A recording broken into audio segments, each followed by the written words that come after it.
우리가 나눌 말씀은 영적 전쟁의 두 번째 시간인데요. 저번 주 함께 나눈 말씀 제목 무엇이었습니까? 기억이 나시지 않는다면 우리 주보 광고면에 나와 있죠. 저번 주 설교 제목 1주차 뭐였어요? 승리를 확신할 때 승리가 확정된다. 내가 확신해야지 승리가 확정된다는 말을 나눴죠. 영적 전쟁은 우리의 생각에서 벌어지는데 이 영적 전쟁의 영적인 장수로서 우리의 태도는 확신이라고 했어요. 우리가 전쟁에서 이긴다는 확신 없이는 결코 이길 수도 없고, 더 나아가서 그 영적 전쟁은 예수님께서 이미 승리하신 싸움을 믿음으로 취하는 과정이기 때문에 내 확신은 너무나도 중요하다는 것이 저번 주의 말씀이었습니다. 그렇다면 오늘 나눌 말씀은 무엇인가? 오늘 나눌 말씀은 저번 주에 나눴던 말씀의 연장선이에요.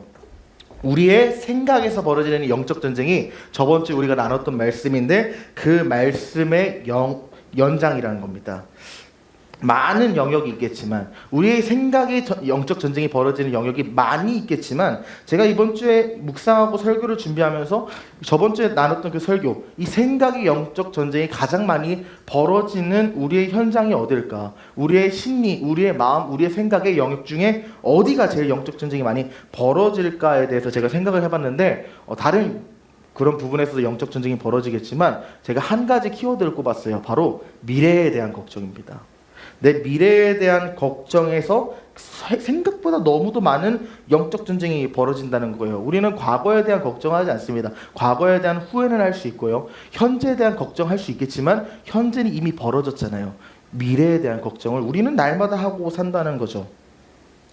그래서 이 미래에 대한 염려와 싸우는 것이 사실 우리가 평생 해야 되는 가장 많은 영적인 싸움인데, 이 영적인 전쟁에서 어떻게 승리할 것인가에 대한 구체적인 이야기, 미래에 대한 염려에 대한 이 근심을 어떻게 내가 이겨낼 것인가에 대한 그 내용이 바로 오늘 우리가 함께 나눌 말씀입니다. 한 등산가가 높은 산을 오르기 위해 산을 오르기 시작합니다. 길을 나섰습니다. 그는 평소에 수많은 산을 올랐고요. 나름 전문가라는 자기 인식이 있어서 그런지 처음에는 자신감이 넘쳐서 힘차게 산을 뚜벅뚜벅 걸어 올라가기 시작해요.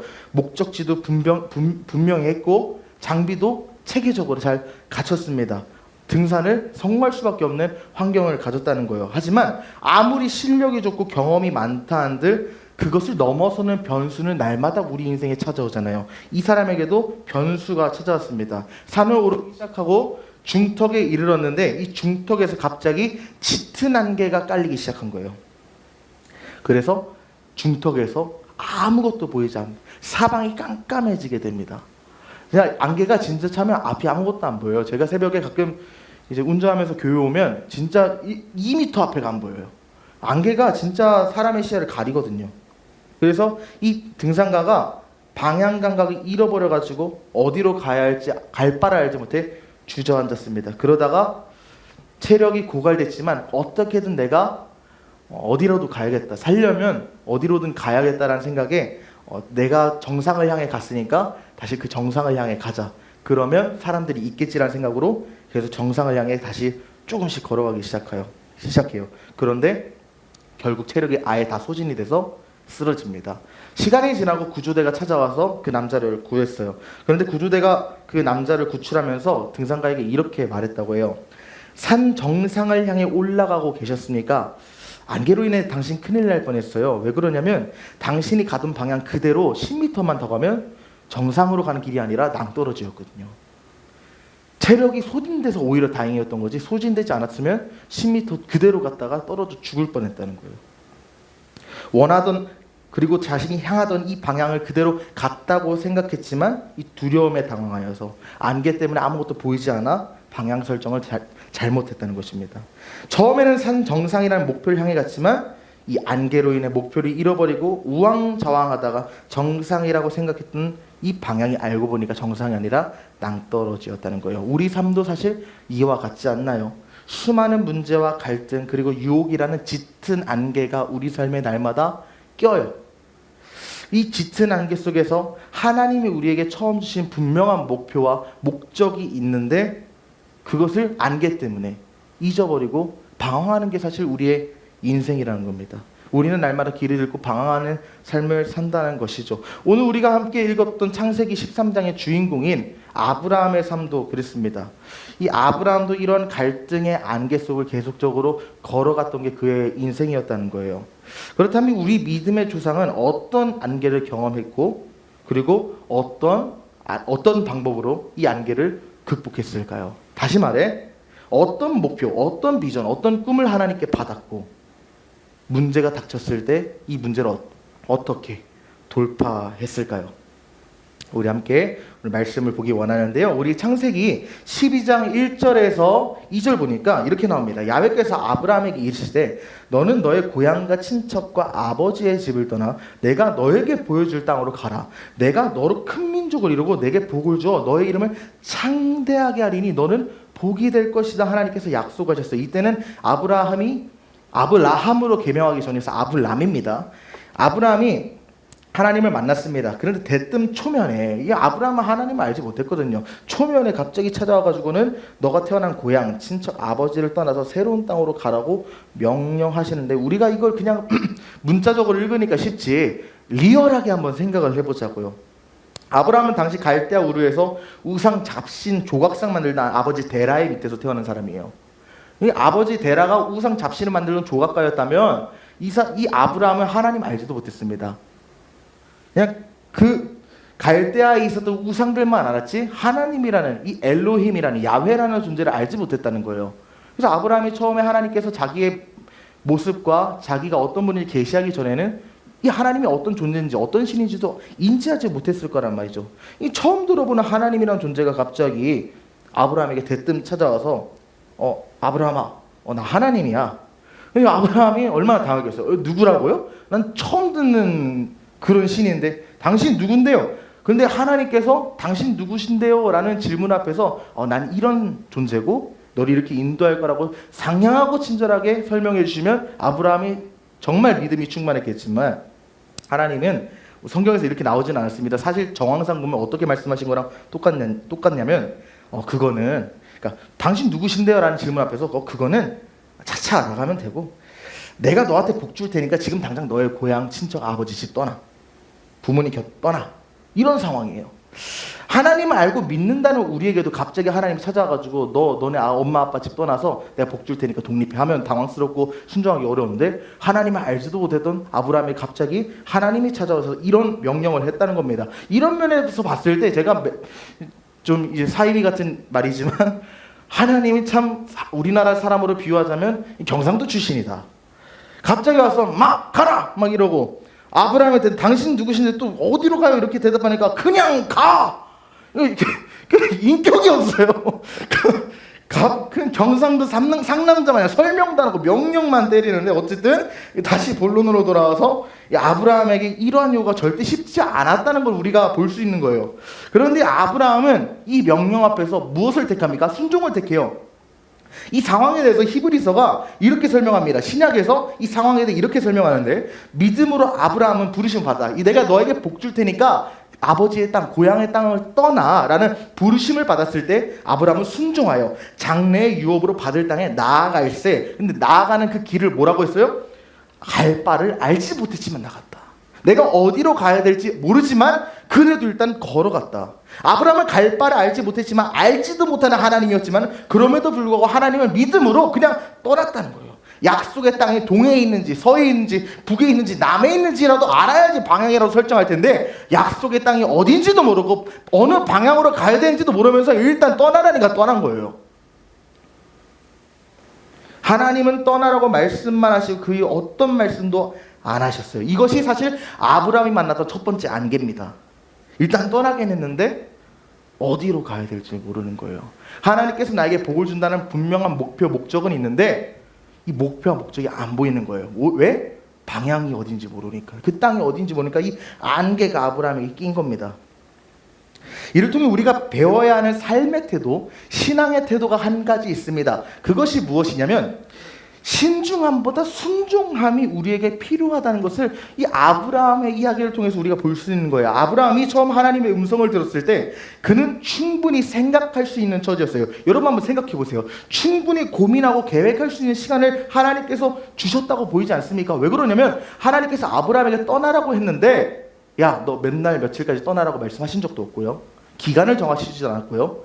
떠나라고만 말했으니까 충분히 우유부단하게 내가 좀 계획 좀 해보고 생각 좀 해보고 떠날게요라고 핑계를 댈 수 있는 상황이었다는 거예요. 그러나 아브라함이 택한 것은 신중한 고민보다는 즉각적인 순종이었습니다. 여러분, 우리가 삶을 살아가다 보면 구체적인 계획을 하는 것 너무나 중요합니다. 무계획 인생, 그 인생은 살 가치가 없는 인생이에요.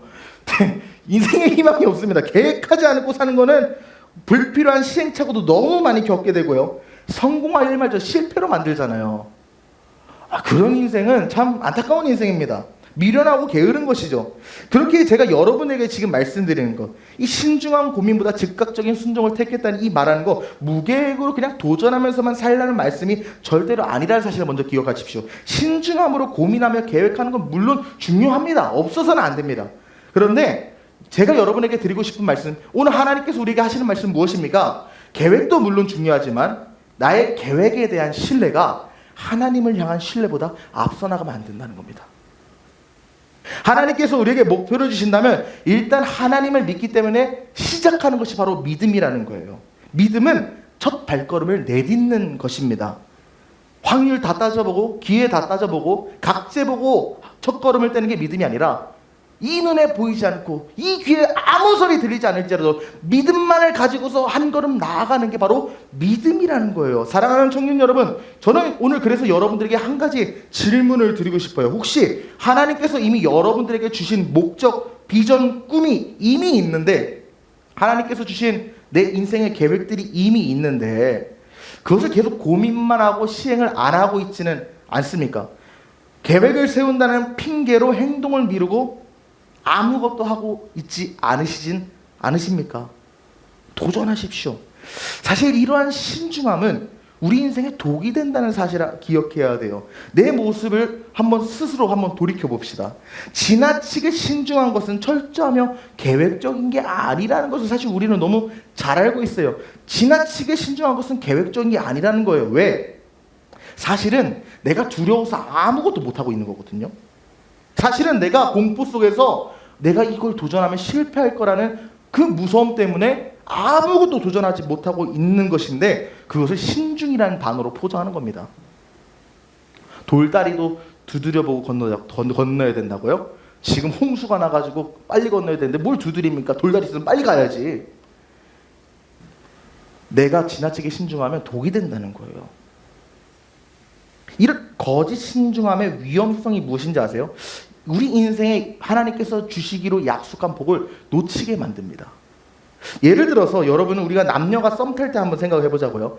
남녀가 썸을 탑니다. 서로 근데 막 사랑하고 누가 봐도 그 깨가 막 쏟아지는데 서로에게 공포가 있어요. 저 사람이 나를 안 좋아하면 어떡하지라는 공포가 있기 때문에 아직 연애가 아니라 썸이잖아요. 간 보고 있는 거란 말이에요. 그런데 저 사람이 나를 안 좋아할 거라는 두려움 때문에 이 어쩔까 두려워서 고백도 안 하고 그저 그런 관계로 종속이 되고 지속이 된다면 결국 쭉 지내다가 서로를 놓쳐버리는 거 다들 주변에서 보거나 한 번쯤은 경험해보지 않으셨습니까? 시작이 반이라는 말이 있는 것처럼 하나님이 내게 목표를 주셨다면 일단은 시작해야 된다는 거예요. 이미 다 그냥 지금 사랑해가지고 만날 수 있는 여자친구 남자친구인데도 불구하고 내가 아무것도 하지 않아서 놓치는 것처럼 하나님이 나에게 복을 주시기로 약속하시고 복이 내 눈앞에 있는데 내가 도전하지 못해서 놓쳐버리는 경우가 너무 많다는 겁니다. 두려워서 아무것도 하지 않으면 아무 일도 일어나지 않는다는 사실을 우리가 기억해야 한다는 것이죠. 하나님께 순종함으로 거짓 신중함을 물리치십시오. 아브라함은 자신의 계획과 지혜를 의지하지 않았어요. 창세기 12장 4절에서 특별히 뭐라고 말하냐면 아브라함이 야훼의 말씀을 따라 길을 떠났다고 했어요. 자신의 생각을 따라, 자신의 계획을 따라, 자신의 판단을 따라 길을 떠난 게 아니라 하나님이 일단 떠나라 하신 그 말씀을 따라 어디로 갈지를 알지 못했지만 그래도 길을 나섰다는 거예요. 하나님의 부르심 앞에 즉각적인 순종을 실천하니 하나님께서 이제 복을 주실 거라는 것이죠. 그래서 우리 삶에는 균형이 필요합니다. 정말 계획해야 할 때 신중함이 필요합니다. 그러나 신중함과 동시에 즉각적인 순종이 필요할 때는 신중함 다 제쳐놓고 바로 순종해야 돼요. 눈에 보이지 않고 손에 잡히지 않아도 하나님께 믿음으로 나아가는 이 균형이 필요하다는 겁니다. 신중함도 필요하고 순종함도 필요하다. 그런데 정작 순종해야 될 때 신중함으로 순종을 놓치고 있진 않습니까? 하나님이 나에게 계획하신 비전과 목표가 뚜렷하고 그 뜻이 분명하게 보여질 때는 두려움을 다 내려놓고 발걸음을 디뎌야 한다는 거예요. 그러므로 어디 가야 할지 무엇을 해야 할지 고민이 안개와 같이 내 인생을 가득 채울 때 우리가 해야 할 일은 무엇입니까? 아브라함이 그랬던 것처럼 갈 길 몰라도 일단 목표를 향해 가는 거예요. 그래서 창세기 15장 5절 7절 우리가 한번 보면 아브라함이 그의 아내 사레와 조카 롯과 하란에서 모은 모든 소유와 얻은 사람들 이끌고 가나안 땅을 가려고 떠나서 마침내 가나안 땅에 들어갔습니다. 야훼께서 아브라함에게 나타나 이르시되 내가 이 땅을 내 자손에게 주리라 하신지라. 자기에게 나타나신 야훼께 그가 그곳에서 제단을 쌓고 아브라함은 무작정 길을 떠났습니다. 하나님께서 약속의 땅을 주신다고 분명히 약속을 하셨지만 어딘지도 모르고 일단 갔어요. 그런데 참 신기한 게 뭔지 아세요? 무작정, 무계획이라고 생각했던 그 길이 알고 보니 하나님의 인도하심이 깔려 있었다는 거예요. 나는 어디로 가는지 알지도 못하고 그냥 걸어갔는데 알고 보니까 그 길이 약속의 땅을 향하는 길이었고 나는 어디로 가는지 알 바를 알지 못해서 그냥 걸어갔는데 도착해 보니까 아니 이게 하나님이 예비하신 땅이었던 거예요. 내가 무작정 무계획으로 간다고 생각해도 내가 도전하니까 하나님께서 목표를 더 선명하게 하셨다는 거죠. 반드시 아브라함에게 자손을 주실 것을 약속하시고 이 땅을 보여주시며 이 아브라함이 도전하니까 받은 복이 무엇입니까? 그의 목표는 희미했어요. 땅을 준다고 했는데 어느 땅인지도 모르고 방향도 몰랐는데 도전하니까 그 땅에 갔잖아요. 더 선명해진 거예요. 하나님이 주실 언약의 복이 더 선명하게 자기에게 다가온 겁니다. 사랑하는 청년 여러분, 하나님께서 목표는 주셨지만 그 목표를 향해 어떻게 나아가야 하는지, 그 목표를 어떻게 내가 구체적으로 실천하고 그 목표를 어떻게 발전해야 하는지 모를 수 있습니다. 저도 몰라요. 그러나 희미하게나마 나에게 소망을 주셨다면 뭐라도 일단 시작하십시오. 시작하시니까 끝까지 책임지시고 인도하신다는 거예요. 나는 무작정 간다고 생각했지만 그 길이 하나님이 인도하신 길이라는 겁니다. 이렇게 하나님의 인도하심 속에서 확실한 목표를 가진 아브라함. 근데 갑자기 그에게 한 가지 시련이 찾아옵니다. 그것이 오늘 우리가 읽은 창세기 13장인데요. 어떤 일이 있었느냐? 아브라함과 롯은 함께 가나안 땅을 여행하면서 하나님 주신 복을 누리고 있었는데 이 하나님께서 아브라함에게 약속하신 축복이 롯에게도 미쳤어요. 그러니까 복이 있는 사람하고 같이 다니십시오. 좋은 사람하고 다녀야 돼요. 롯이 아브라함이랑 다니니까 아브라함의 복을 같이 받았는데 어떤 복을 받았냐? 아브라함의 양떼와 소떼가 점점 늘어갔거든요. 근데 롯도 그 복을 받아서 롯의 양떼와 소떼도 점점 늘어간 거예요. 여기서 문제가 발생합니다. 소유한 가축은 많은데 땅은 좁은 거예요. 먹을 풀이 없어요. 풀어놓을 땅이 없어요. 이 아브라함과 롯의 목자 간의 다툼이 발생하기 시작합니다. 이 가축들은 우리 것이니 당신 가축 다 절로 보내십시오 하면서 막 싸우기 시작한 거예요. 그런데 뭐 이렇게 소리 지르면 반대편에서 가만히 있겠습니까? 아니 우리 양들도 밥 먹어야 된다고. 니네 양도 얼마 전에 우리 영역 쳐들어왔는데 왜 우리한테는 뭐라고 하면서 막 쌈박질을 하는 거예요. 목자 간의 다툼 소리가 막 원성이 자자하니까 이제 그 목자들의 주인인 아브라함과 롯의 귀에도 이 다툼이 들리기 시작했습니다. 그러면서 이 갈등의 씨앗이 그 둘 사이에 심어지게 시작하죠. 아브라함은 어떻게 할지 막막했을 거예요. 자신의 조카 롯을 내쫓을 수도 없고 여기 가나안까지 내가 데리고 가는데 어떻게 버립니까? 선택의 기로에 서 있는 거예요. 이것을 어떻게 해결해야 할까? 아브라함은 갈등의 상황 속에서 한 가지 중대한 결정을 내렸어야 됐는데 그러나 그는 삶의 흔들리는 속에서도 자신의 목표와 사명에 대한 확고함을 보여주는 선택을 했습니다. 무슨 선택을 했느냐? 롯에게 이렇게 말합니다. 우리는 친족이라서 서로 다투면 안 된다. 이 다툰다는 게 단순히 싸운다는 게 아니라 더 나가면 죽을 수도 있다는 거예요. 다투면 안 된다. 너가 만약에 좌로 떠난다면 나는 우로 가겠다. 그리고 너가 우하면 내가 좌하겠다. 이게 유명한 내가 좌하면 나는 우하겠고 네가 우하면 나는 좌하겠다는 말씀이거든요. 땅이 좁아서 둘 중 하나는 떠나야 되는 상황인데 롯이 가나안 땅에 머물기 원하면 머물고 더 좋은 땅이 보이면 그 땅으로 가라고 선택권을 먼저 준 겁니다. 이는 얼마나 미련한 선택입니까? 한번 생각을 해보자고요. 하나님께서 자신에게 약속하신 가나안 땅을 뺏길 수도 있고요. 롯이 여기 머문다고 하면 뺏기는 거고요. 더 좋은 땅이 있다면 그 더 좋은 땅을 포기하고 롯에게 주는 거예요. 롯이 어떤 선택을 하든 아브라함에게는 손해가 되는 선택이라고요. 어떤 선택을 가지고 손해를 보는데 왜 아브라함이 이런 손해보는 양보를 택했을까?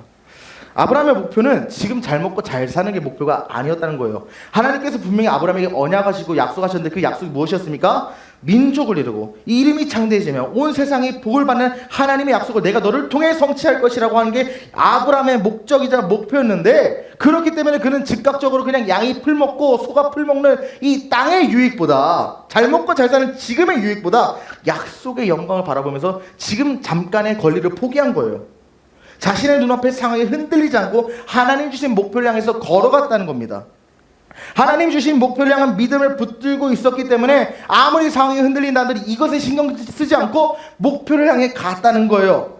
아브라함은 하나님이 이미 하나님께서 약속하신 땅이 반드시 자신의 후손에게 주어질 것을 믿었기 때문에 지금 잠깐 빼앗기는 거 중요하지 않아. 그때가 중요해. 담대함이 있었다는 겁니다. 자신의 욕심이나 감정이 아닌 하나님의 약속과 목표를 붙들면서 롯에게 먼저 선택권을 양보했는데, 그런데 이 순간에 하나님께서 아브라함에게 찾아오세요. 너가 자하면 우하겠고 우하면 자하겠다 해서 갈라졌어요. 롯이 떠났는데 떠나는 즉시 하나님이 아브라함을 찾아와서 만나주시고 이런 말씀을 하십니다. 롯이 아브라함을 떠난 후에 야훼께서 아브라함에게 이르시되 너는 눈을 들어라. 야, 너 지금 롯에게 땅 뺏겨서 그래도 상심한 마음이 있어서 네 고개 축 처지고 땅을 보고 있는데 네 고개 들어. 너 한번 주변 봐. 너 있는 곳에서 북쪽, 남쪽, 동쪽, 서쪽 한번 쭉 봐봐. 너 지금 보이는 땅 있지? 그거 내가 너한테 다 줄 거야. 네 자손에게 내가 다 줄 거야. 네 자손 내가 땅에 티끌같이 할 거야. 너 지금 억울하지? 너 지금 분하지? 분하지 마. 내가 다 줄게. 아브라함이 요동치는 상황에서 다시금 목표를 붙잡고 목표를 향해 나아가니까 하나님이 그가 걸어가야 할 방향과 약속을 다시금 더 분명히 보여준 거예요. 어떻게 됐습니까? 두 가지 안개를 만났죠. 정리하면 알지도 못하는 하나님이라는 존재가 찾아와서 떠나라고 하는데 어디로 떠나야 할지 모르는 안개가 있었고요.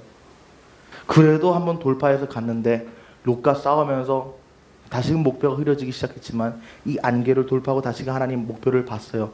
처음에 안개가 걷어지니까 내가 어디에 있던 약속의 땅이 어디인지 몰랐는데 그 위치를 알게 됐고요. 다시금 안개가 벗겨지니까 이 약속의 땅에서 하나님께서 앞으로 베푸실 복을 더 선명하게 바라봤다는 겁니다. 이것을 통해서 우리가 알 수 있는 사실이 한 가지가 있습니다. 바로 삶이 흔들릴 때 내 목표가 더욱 분명해진다는 겁니다. 여러분 삶에 환란이 찾아왔습니까? 문제가 찾아왔습니까? 그 환란과 문제가 내 목표를 더 선명하게 만든다는 거예요. 삶의 안개가 짙어질 때 하나님이 주신 목표를 분명히 붙들지 않으면 쉽게 길을 잃고 헤맬 수 있어요. 두려움에 사로잡힙니다. 하지만 하나님이 주신 목표를 붙들고 그 목표에 목숨을 걸 때 우리는 안개 속에서도 흔들리지 않고 더 선명하게 목표를 향해 갈 수 있다는 거예요. 하나님이 주신 비전과 꿈은 환난과 역경을 먹고 자라기 때문입니다. 로마서 5장에서는 우리에게 이렇게 말하죠. 우리가 환난 중에도 왜 즐거워하냐? 이는 환난은 인내를, 인내는 연단을, 연단은 소망을 이루기 때문에 내가 환난 중에서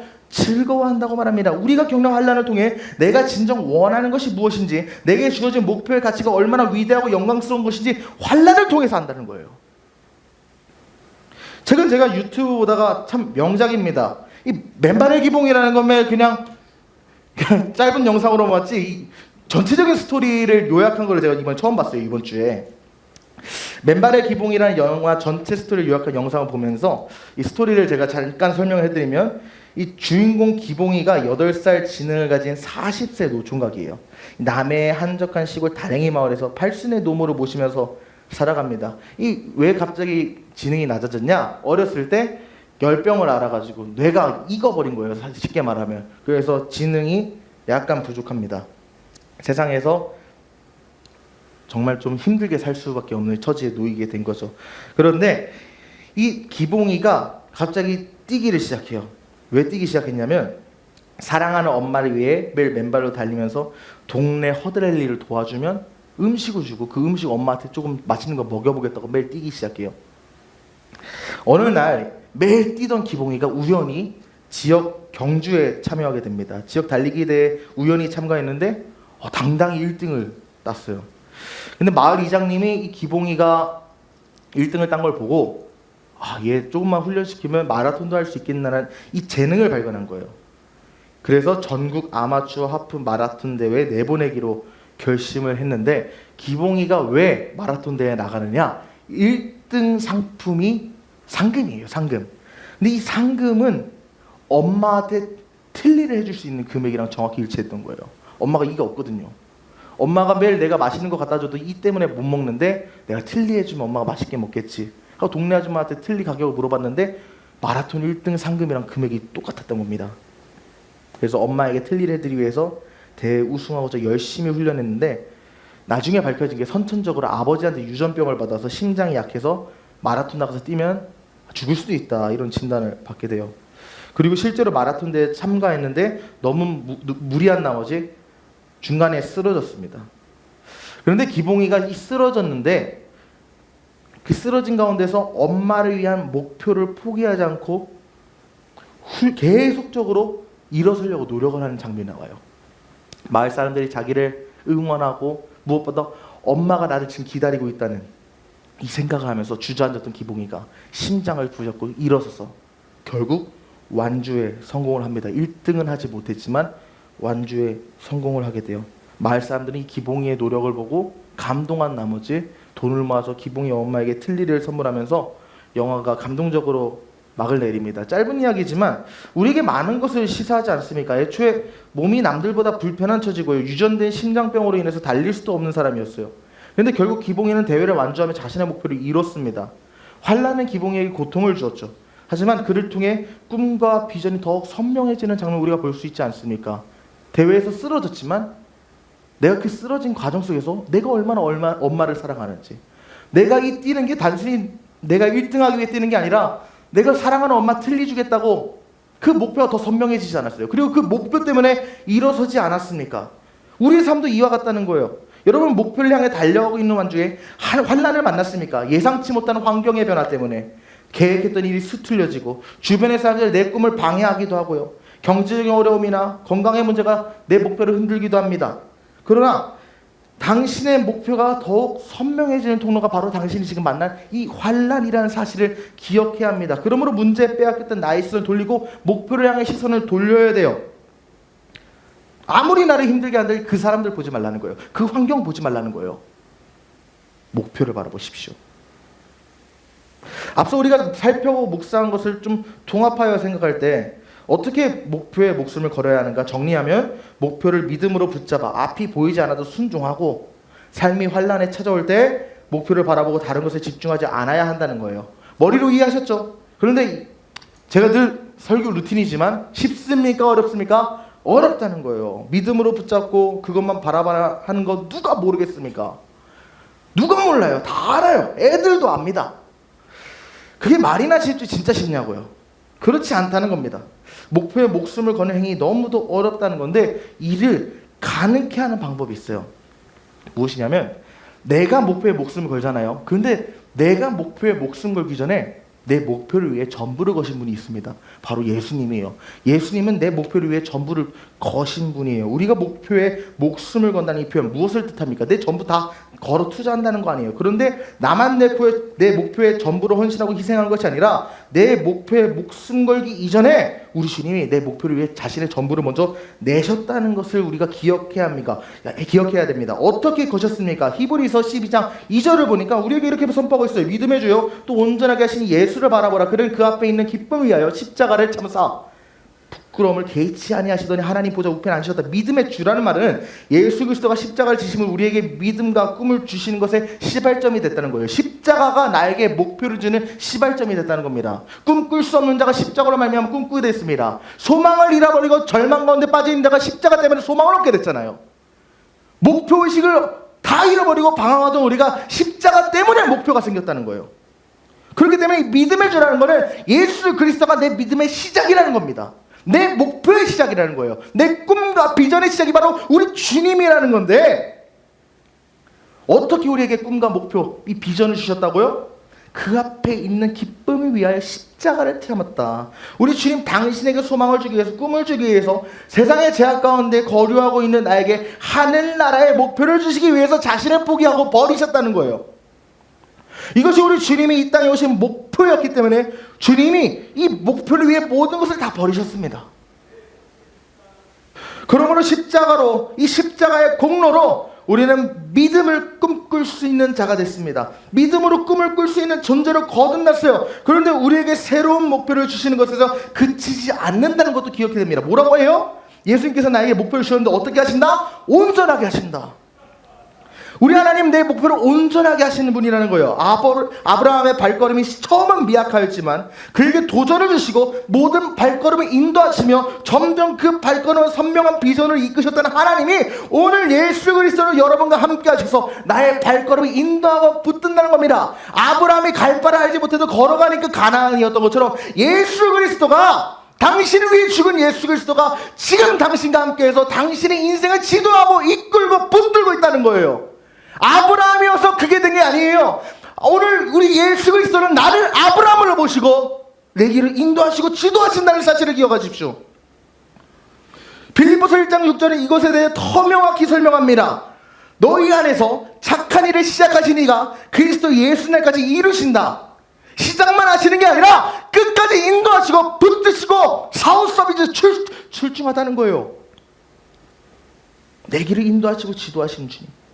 그러면 여러분의 삶이 막막하고 답답하고 나의 목표가 흔들리고 요동할 때, 안개가 내 삶에 자극할 때 내가 해야 되는 것은 무엇입니까? 우리 예수님을 붙잡는 거예요. 우리 아까 처음에 했던 이야기에 다시 돌아가서 등산가가 정상을 향해 가고 있는데 길을 잃었습니다. 안개로 인해 아무것도 보이지 않습니다. 그때 가장 먼저 해야 되는 건 뭐예요? 내가 지금까지 의지하고 왔던 이 난간 붙잡으면 되는 거예요. 이 난간만 붙잡으면 정상을 향해 갑니다. 예수 그리스도는 내 인생의 난간이 되시는 거예요. 내 기준이 되시는 거예요. 우리 주님을 붙잡으십시오. 캄캄한 밤에 내게 빛이 되시고 사망 한가운데서 내게 생수가 되시고 흔들리고 요동하는 땅 위에서 내게 반석이 되신 우리 주님을 붙잡으면 내 목표를 향해 달려갈 수 있습니다. 주님의 손을 굳게 붙잡고 목표를 향해 달려가십시오. 그때 우리 주님께서 당신을 약속의 땅으로 인도하신다는 거예요. 목표에 목숨 거십시오. 하지만 내가 목표에 목숨 걸기 전에 내게 주신 꿈과 소망을 위해 우리 주님은 자신의 모든 것을 바치셨습니다. 오늘 우리가 함께 나눴던 찬양이죠. 표대를 향하여 그리스도 예수 안에서 하나님이 위에서 부르신 부름의 상을 위하여 달려가노라. 우리 주님이 함께 하십니다. 주님 안에서 목표를 믿음으로 붙잡아 앞이 보이지 않아도 순종하고 주님 안에서 모든 환난을 이겨내며 목표를 향해 달려가십시오. 그때 당신에게 약속하신 승리를 우리는 경험할 수 있을 것입니다. 미래를 향한 불확신, 미래를 향한 걱정 속, 이 염려 속에서, 이 염려의 영적 전쟁 속에서 주님을 붙잡을 때 우리는 승리할 수 있다는 것입니다. 말씀을 마무리합니다. 사랑하는 청년 여러분, 우리의 삶은 종종 짙은 안개 속에서 길을 잃은 것처럼 답답하고 막막할 때가 많습니다. 목표가 희미해지고 실험과 도전은 우리의 삶을 포기하게 만듭니다. 그러나 오늘 말씀을 통해 우리가 중요한 사실을 배웠습니다. 무엇입니까? 우리의 목표는 하나님께서 주신 것이며 그 목표를 이루기 위해 예수님께서 먼저 모든 것을 다 내어주셨다는 거예요. 아브라함이 막막한 상황 속에서 하나님의 약속을 붙들고 나아갔던 것처럼 우리의 삶의 안개가 자욱해서 아무것도 보이지 않을 때 우리가 해야 될 것은 보이지 않아도 주님을 믿고 신뢰함으로 걸어가는 겁니다. 그러다면 그 끝에서 기다리고 계시는 우리 예수님을 만날 수 있을 거예요. 우리는 연약한 존재입니다. 때로 지치고 넘어질 수도 있습니다. 그러나 기억하십시오. 우리 주님께서 당신의 인생길을 이미 열어놓으셨다는 거예요. 예수님 우리의 삶을 지도하시고 넘어질 때 다시 일으킵니다. 그분은 우리의 빛이 되어 막막한 길을 밝히시고 우리를 붙드십니다. 삶의 안개가 아무리 짙어도 목표를 향한 우리의 걸음 절대 헛되지 않는다는 것을 기억하십시오. 주님께서 당신과 함께 하시기 때문에 당신 복 받을 수밖에 없어요. 당신의 진로, 당신의 미래를 향해 지금 걱정하고 계십니까? 어떻게 창업해야 되고 어떻게 콘텐츠를 개발해야 되고 어떻게 결혼을 꾸려가야 될까? 우리 가족 어떻게 해야 건강하고 행복할 수 있을까? 어떻게 해야지 내 미래가 더 행복하고 밝은 내일이 될 수 있을까라는 걱정과 근심 속에서 하루하루 살아갑니다. 아무것도 보이지 않는 현실이 맞아요. 저도 제 미래 몰라요. 그런데 그래도 믿음으로 도전하십시오. 한 걸음 내딜 때 우리 주님 10걸음 앞서가서 당신 길을 만드실 것입니다.